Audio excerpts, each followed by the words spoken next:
Hello বন্ধুরা, তোমরা সবাই কেমন আছো? আশা করি ভালো আছো। আর আমিও কিন্তু ভালো আছি। আর এই ব্লগটা হচ্ছে কালকে রাতে মানে রাত 12টা যখন বাজে তখন ভাবলাম একটু আমার বরকে সারপ্রাইজ দেবো, তার জন্যই চলে এসেছিলাম।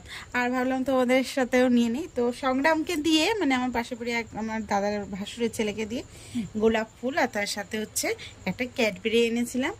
আর 12টা বছর হয়ে গেছে, মানে 12 বছর কমপ্লিট হলো, 13তে পড়লাম। মানে মনের দিক দিয়ে একটা অন্যরকমই কাজ হয়, জানি না কেন।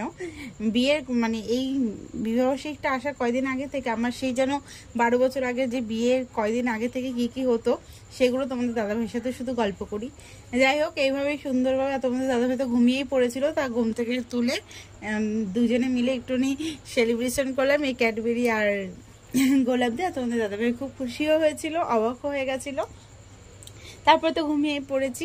আর তারপরে আজকে সকালে আমার রান্না বান্না কি করেছি সেটাই তোমাদের সাথে শেয়ার করবো। আর তার সাথে আমার বরটাকে একটু সুন্দর করে সাজিয়ে গুছিয়ে দিয়েছি। মাছের ঝোল করেছিলাম ডাঁটা আলু বেগুন দিয়ে, আর তার সাথে পমফ্রেট মাছ যেটা আমি বাড়ি থেকে রেখেছিলাম, সেটা পেঁয়াজ রসুন টসুন দিয়ে একদম ঝাল ঝাল করে করেছিলাম। আর তার সাথে কুমড়ো ভাজা আর পটল ভাজা করেছি, করে সুন্দর করে সাজিয়ে গুছিয়ে খেতে দিয়েছি। আমার যতটুকু সামর্থ্য ছিল বা আমার আর আমার বরের যতটুকু আছে ততটুকু দিয়ে আমরা ভীষণ আনন্দে থাকতে চাই। আর তোমরা সবাই আশীর্বাদ করো যেন আমরা এভাবে ভালো থাকতে পারি, সারাটা জীবন যেন এভাবেই কেটে যেতে পারে আমাদের জীবনটা। তো চলো, যদি ছোট্ট এই ভিডিওটা ভালো লাগে একটা লাইক করে দিও, শেয়ার করো, কমেন্ট করো। টাটা।